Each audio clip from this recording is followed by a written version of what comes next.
나는 다시 만나고 싶은 남자가 없다. 그런 분들은 지금 당장 영상을 꺼주세요. 3, 2, 1. 안 끄셨네요? 오케이, 집중. 유튜브에 재회 관련 컨텐츠가 많죠. 다 좋은 영상들이에요. 근데 그걸 다 적용하고 나서도 재회가 안 된다면 뭐가 잘못된 걸까요? 아마 상대방이 여러분을 지금 실시간으로 잊고 있을지도 몰라요. 보통 업체들이 재회를 위한 멘트를 이런 식으로 짜준단 말이에요. 내가 생각을 해보니 너의 입장은 이랬을 것 같다. 내가 철없게 행동한 것 같다. 잘 지내라. 이런 문장을 상대방에게 전송하라고 시키죠. 근데 이런 식의 문장만 보내서 재회가 되는 상황은 꽤 한정적이에요. 보통은 저렇게만 보내면 잊혀지게 되거나 어장에 들어가게 되거나 둘 중 하나예요. 저는 이별, 썸봉 상황에 대해서 재회 방안을 제시하는 서비스를 운영해요. 이 책의 이론을 연애 분야에 도입해서 상대방의 성향을 세밀하게 분석하죠. 이를 통해 재회 확률을 극도로 끌어올리는 일을 합니다. 오늘 영상만 잘 보셔도 1개월 안에 그 남자가 다시 돌아오게 만들 수도 있어요. 주의할 점이 있다면 내용이 좀 컴팩트하게 많아요. 대충 볼 생각이면 지금이라도 영상을 끄세요. 그게 아니시면 집중해서 끝까지 다 보세요. 더 이상 재회 관련 컨텐츠가 필요 없게 될 겁니다.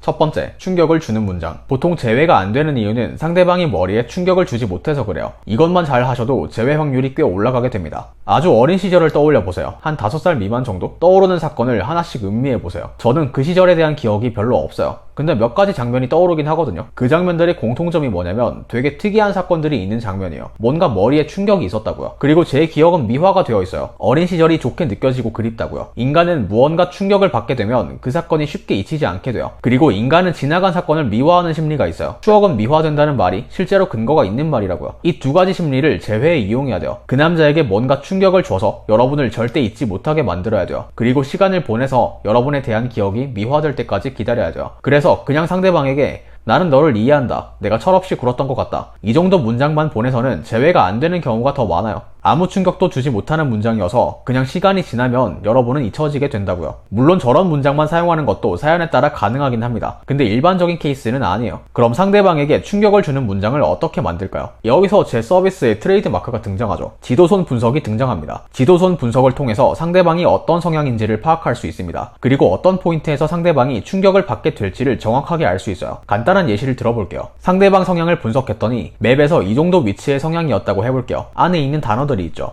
예를 들면 배려라는 단어가 있네요. 그럼 이 사람은 자기 자신을 남을 배려하는 사람이라고 생각하고 싶어해요. 그래서 스스로 배려심이 없는 사람인 상황이 되면 되게 신경이 쓰이고 죄책감이 생기는 경향이 남들보다 크다는 거죠. 이걸 이용해서 이 사람에게 충격을 줄 수 있어요. 마치 나와 헤어지는 상황이 상대방의 배려심 부족이 원인인 것처럼 느껴지게 만드는 문장을 보내면 됩니다. 그런 말을 들으면 이런 성향인 남자는 충격을 받게 돼요. 죄책감에 잠을 설치게 될 수도 있죠. 그래서 여러분이 카톡 프사나 인스타그램을 염탐하게 만들 수도 있습니다. 여러분을 쉽게 잊지 못하게 만든다고요. 더 디테일한 부분은 영업 비밀이라서 말할 수 없고요. 어쨌든 기존의 재회 업체들은 상대방의 성향에 맞추어서 충격을 주는 방법을 잘 떠올리지 못해요. 애초에 이렇게 해야 된다는 생각을 못하는 업체들도 많고요. 그래서 제가 이런 재회 서비스를 런칭을 한 거예요. 그럼 지도손 분석을 해서 상대방 성향을 맵에 표시를 하는 게 우선이겠죠. 상대방 성향을 어떻게 파악을 할까요? 그거부터 해야 맞춤형 충격을 줄 수 있잖아요. 이건 사실 좀 복잡할 수도 있어요. 예를 들어 평소 성격은 모험적인데 연애에 있어서는 좀 리스크를 회피하는 성격일 수도 있거든요. 이러면 성향 분석이 좀 복잡해질 수도 있어요. 아마 그 남자와 여러분이 장기간 만난 사이일수록 오히려 성향 분석이 복잡하게 느껴질 가능성이 높아요. 왜냐하면 여러가지 성향이 다 있는 것처럼 보일 거거든요. 물론 제 입장에서는 장기간 사귀다가 헤어진 사연일수록 데이터가 많아서 성향 분석이 더 쉽게 느껴지긴 해요. 그래서 저야 뭐 디테일하게도 분석을 하지만 일단 여러분이 러프하게 지도손 분석을 해보셔도 써먹을 정도는 될 겁니다. 어차피 그 남자의 성격을 제일 잘 아는 건 제가 아니라 여러분이죠. 그래서 그 남자의 성격을 표시할 수 있는 단어를 맵에서 찾는 것이 크게 어렵지는 않을 겁니다. 다만 주의할 점이 있어요. 지도손 분석에서 나타나는 성향이라는 것이 거의 타고나는 면이 크거든요. 근데 겪는 사건에 따라서 조금씩 성향이 바뀌기도 해요. 특히나 그 남자는 최근에 여러분과 이별이라는 큰 사건을 겪었잖아요. 그래서 평소 성격과 좀 다른 성향이 올라왔을 가능성도 있긴 합니다. 이건 주의점이긴 한데 그냥 참고만 하시면 됩니다. 그러니까 일단 이 맵을 보시고 그 남자의 성향이 어디에 위치할지를 생각해보세요. 만약 매핑이 정확히 잘 되는 것 같다 라고 하시면 그 성향의 사람이 어떤 말에 충격을 받을지 생각해보세요. 만약 매핑이 좀 어렵다? 그럼 제가 도와드릴 수도 있겠죠. 고정 댓글에 스토어 링크를 참고해보세요.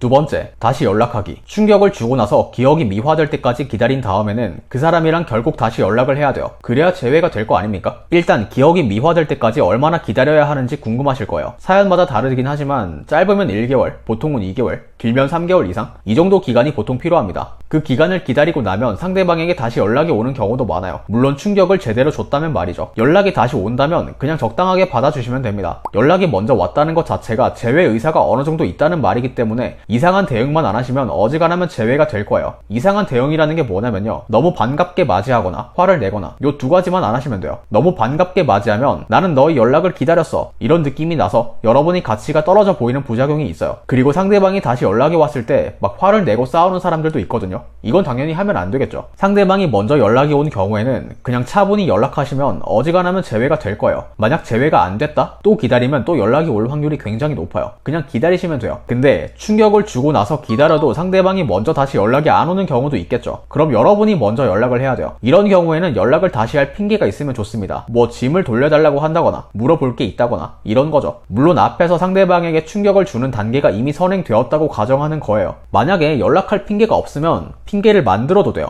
오늘 사주를 보고 왔는데 너에 관한 이야기가 나왔다. 너랑 나랑은 피 터지게 싸워야 오히려 사이가 좋아졌을 사주라고 하더라. 뭔가 그럴듯해서 너도 알아두라고. 뭐 이런 핑계여도 상관은 없어요. 갑자기 저런 말을 하면 너무 의도가 뻔해 보이지 않냐고 반박할 수 있죠. 그냥 일십당하거나 어쩌라고 라는 대답이 올 수도 있어요. 걱정 안 하셔도 돼요. 이전에 충격을 주는 문자를 보내는 지침이 선행되었다면 별 문제가 되지 않습니다. 상대방이 여러분을 잊지 못하고 있던 상황이겠죠. 여러분을 그리워하고 머릿속으로 계속 생각하고 있던 상황일 거라고요. 그런 상황에서 여러분이 연락을 갑자기 받은 거죠. 머릿속으로 생각만 하던 일이 현실로 나타난 셈이겠죠. 뻔한 말이든 뭐든 연락이 오는 것 자체로 일단 되게 놀라겠죠. 그래서 연락의 내용은 크게 안 중요하다고요. 단 한 가지만 주의하면 돼요. 재회의 의도가 너무 드러나지 않는 연락이면 돼요. 재회의 의도가 너무 드러나게 되면 이건 그냥 다시 만나달라고 요청하는 셈이 되죠. 그럼 상대방 입장에서는 전혀 급해질 이유가 없게 돼요. 여러분을 적당히 잊어버리게 되거나 어장에 넣어두게 되거나 그런 부작용이 발생한다는 거죠. 그래서 재회의 의도가 대놓고 드러나지만 않으면 어떤 내용이든 핑계를 대고 연락을 하시면 됩니다. 이런 식으로 여러분이 다시 연락을 하면 상대방이 먼저 약속을 제안할 수 있습니다. 그럼 그냥 약속 나가시면 돼요. 가서 이상한 행동만 안 하시면 제외가 됩니다. 근데 만약에 연락을 다시 하다가 그 사람이 막 화를 낼 수도 있거든요. 아니면 그냥 일십을 할 수도 있어요. 이건 무슨 심리냐면요, 여러분이 앞에서 충격을 주는 문자를 보냈던 상황이잖아요. 거기에 아직까지 끓여 있는 거죠. 그래서 자존심을 세우는 반응이 나오는 건데 이건 나쁜 상황이 아니에요. 그만큼 충격을 주는 문자가 타격이 제대로 들어갔다는 증거라고요. 그러니까 만약 상대방의 반응이 좋지 않다면 당황하지 마시고 그냥 일십하세요. 그리고 한 달 정도 더 기다려보세요. 보통 그 기간 안에 상대방이 다시 연락이 올 확률이 굉장히 높아요. 왜냐하면 이미 화풀이를 한번 했기 때문이죠. 화는 가라앉았을 것이고 여러분에 대한 기억은 이미 미화가 되었을 겁니다. 그럼 재회 생각이 들게 되는 거죠. 이 정도까지 하시면 사실상 재회를 위해 할 수 있는 일은 거의 다 한 거예요. 아, 이거 너무 다 알려주나? 나 뭐 먹고 살지?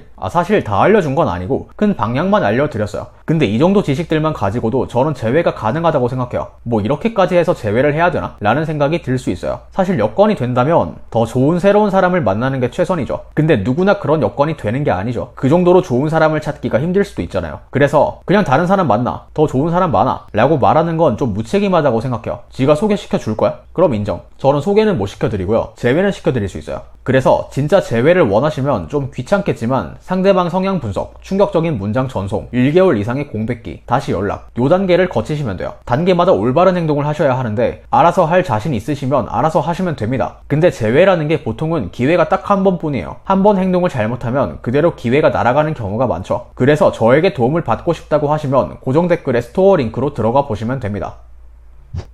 정리를 해볼게요. 떠나간 남자의 마음을 1개월 안에 돌아오게 만드는 방법. 첫 번째, 충격적인 문장 전송. 인간은 충격적인 사건을 잊지 못하고 지나간 사건을 시간이 지나고 나서 미화하는 심리가 있다고 했죠. 이 두 가지 심리를 이용해서 일단 상대방이 충격을 받을 만한 문장을 전송한 다음에 기억이 미화될 때까지 기다리는 방법을 사용할 수 있다고 했습니다. 두 번째, 다시 연락하기. 기억이 미화될 때까지 기다렸다면 상대방이 먼저 다시 연락이 오거나 내가 먼저 다시 연락을 하거나 둘 중 뭐가 됐던 다시 연락을 해야 재회가 되겠죠. 먼저 연락이 온다면 그냥 차분하게 잘 대답만 하면 된다고 했고요. 내가 먼저 연락을 해야 한다면 적당한 핑계를 대면서 재회의 의도가 너무 드러나지 않게 연락을 해보라고 했습니다. 제가 장담드리는데 재회 이론이라는 게 사실 엄청 거창한 게 아니기 때문에 이 정도 지식만 있으셔도 상당 부분을 알게 되신 거예요. 잘 이해가 안 되셨으면 영상을 돌려보면서 잘 적용해 보시면 됩니다. 시청해 주셔서 감사하고 좋은 하루 되세요.